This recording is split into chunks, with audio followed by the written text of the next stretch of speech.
Now, if you look at Star Trek Adventures that we just played, I'm sure Anthony will correct me if I observe something about it. But so Anthony, correct me, when you need to. But if we look at the reflections that I made through the sessions of the first episode, you can see me complaining about there's not enough failure. We're not hurting, right? Whereas nobody's been vaporized. What the hell, right? What kind of game is this? And Anthony kind of was in his reflections or in his responses to my reflections is kind of gritting his teeth. He's kind of, kind of annoyed at this maybe. And here's why. Because there's an important failure very early in play. And he used the rules to take that failure and to create a currency for later. And he was waiting to drop that on us as the rules permitted him to do. And here I was complaining that we're not failing enough. And of course, he can't give it away. We're still in the middle of the session, right? He can't give it away and let me know, yes, it will, right? And so I see his point. In Star Trek Adventures, you have options that permit you to take a failure, and if it doesn't, you don't want the whole instrument board to blow up in the guy's face right now. It's your job as GM to say, okay, well, that failure means the instrument board blows up in your face right here and now, or now I have a little bank back here in my pocket. We'll see that later, right? And he causally had it be causally based on that roll. That failed roll, because we didn't know X, Y, and Z, was a problem later. And so the nature of these systems which allow you to modulate the effect. So you trying to use those instruments on the starship. It's not just how good you are at it. It's not just located in that one time. Those particular muscle movements in that one time, and their effects in the next second. That's not what the role necessarily has to be about. And I really kind of wish that something like that was in RuneQuest or Undiscovered. Right? So failures of certain kinds. Now, they do that in a couple of ways. It's not the only game to do this. But one of the nice things about Undiscovered are the roles where the game master rolls secretly. The player doesn't roll. So the character always thinks that they've made an excellent object. The character always thinks that they have done well at something. And the game master says, they know the conditions under which this is going to fail eventually. Now, there are other things where the player rolls because the effects of the failure are very distinct and immediate. But for things that aren't, the game master rolls. And I thought that was actually a pretty good basic version of that same principle. One of the problems with Legendary Lives is because the results are so formal, you have to create the instrument board blowing up in that person's face for that result, period. You're forced to.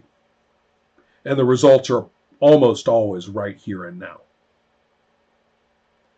So there's other things in the game that are very cool that result in incomplete information among everyone.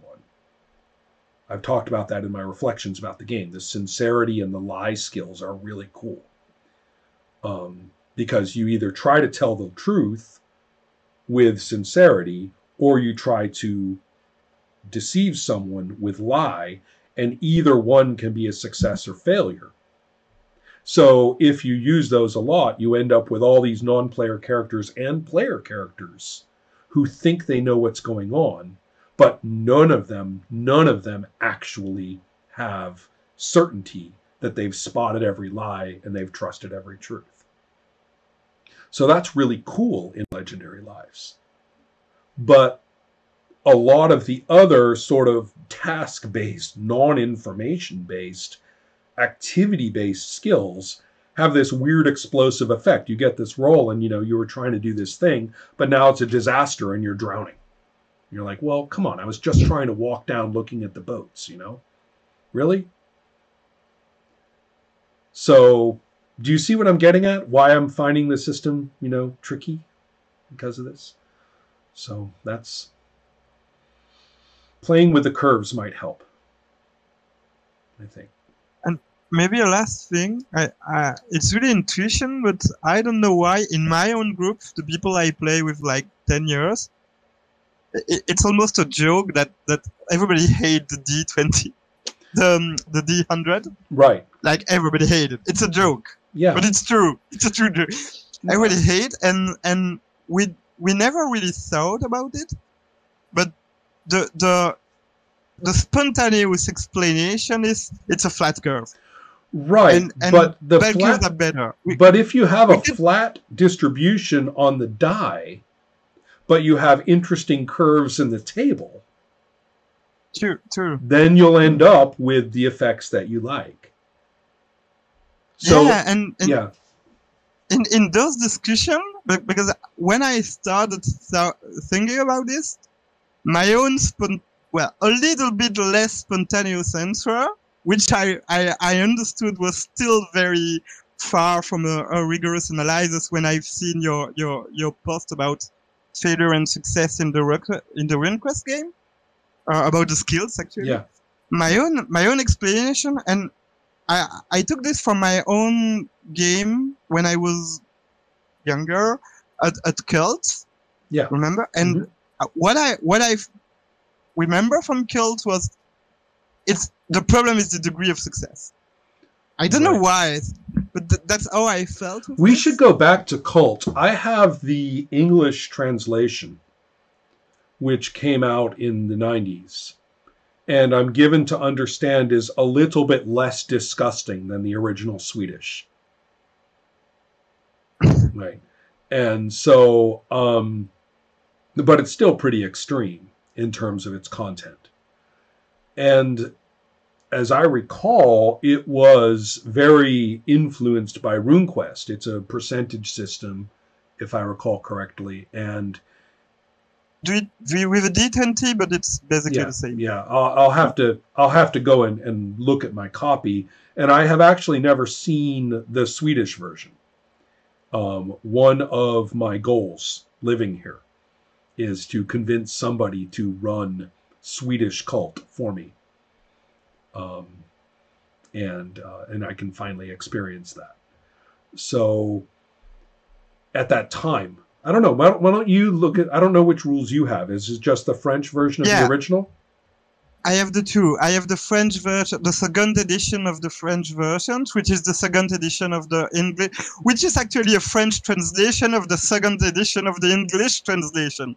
Oh, really? Yeah. My God, this is like talking about the Bible. Yeah. Really, the King James version of the Bible traveled around 8 languages before it got there. So, yeah. But my memory is that it was the worst system I ever played. I don't know if it's true, but because you had rules for airstrike, for piloting, army planes, and for kung fu, and it was like most of the rule book was about it. So that's how I felt. Right. But there's a very strong GURPS influence in the structure of the characters and skills, was my impression. That's not necessarily a bad thing, but one of the problems with GURPS is the desire for any imaginable thing for a person to do to be described in terms of percent. So you have this library of making toast or God knows what, as skills. And my feeling was that yeah, the problem was the degree of success, but actually it makes more sense to say that yeah, there's a problem with the effects. And I think what I was thinking really was that the problem was the design of the skill system. Why do you roll? When do you roll? Why do you have those skills? Right. Well, those are always really important questions, and I think those have to be answered first before we go to the distributions, right? I mean, that because we have to know what these mean fictionally. We have to know what in the world we're doing with these. Why do we have these skills and not those skills? You know, who knows? All those things. And then once we have that, then we can go and look at dice outcomes as distributions and effect distributions and how those are created. All right. Well, again, that gives us some interesting things to review. Helma, it would be really interesting to look at the games that you've tried that you have access to the rules for, and see, yeah, see which ones. The Mountain Witch is a really, really super different game than RuneQuest, right? I mean, tremendously so.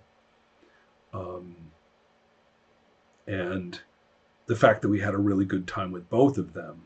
But you can see me in RuneQuest literally struggle my way through trying to figure out how to make the skills, a viable part of play. I think RuneQuest we did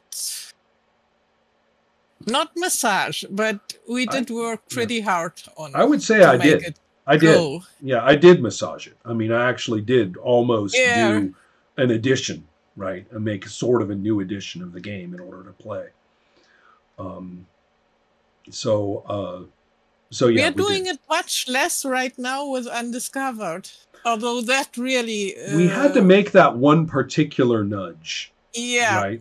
But it wasn't... But I'd say the rules kind of lean that way anyway. We didn't go anywhere the rules didn't lead us to. I have the feeling Undiscovered is a game where a lot of things aren't written down, but if you look at what's written, you get the distinct feeling this is how they mean it. Right, exactly. It's one of the nice things about these kinds of games is that for better or worse, you can tell they played the hell out of it. Yeah. Right. You can tell that there's no empty spot. They actually did play this game. I don't know if they played it through 30 levels per character, but they did, but they made it work for them. And if you can find that mindset that they were in, then you can have a really good time. Sean, I bet you're finding the same thing with Forge Out of Chaos, right? Yes. Get in the right headspace and it will do what it does.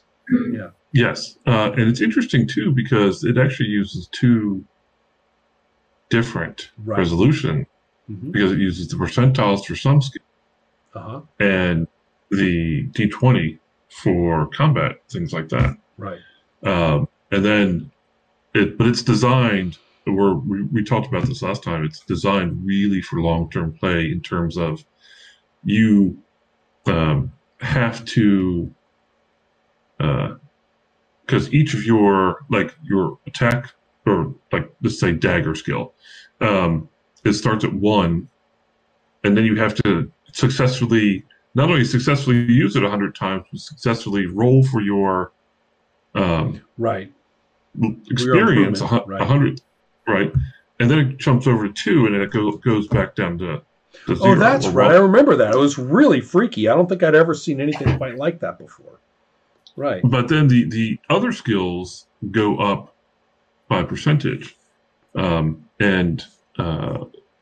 So things like tracking are percentage skills. Combat is a D20. Right. So it's an interesting combination, but it is, like I said in the thing, it just, I realize it's sort of a Frankenstein's monster in a lot of ways, but the monster gets where it's going. Yeah. So. All right, everybody. Thank you very much Actually, if you want to go and review the skills specifically, sorry, the distribution specifically in that game, that would be really useful. Because I suspect, especially in combat, I suspect that what we've got is people who played the hell out of D&D and just kept changing it until it did something different. That's very much what I'm looking at in Forge Out of Chaos. And so it'd be cool to see when where they got is really its own thing. So let's review that when we get the chance for this. Yeah, because the attack and defense tables are really kind of thacko in a way. So yeah. All right. Well, I will talk to you guys later. Thank you very much. Have a great evening. Thanks for tonight. Yep.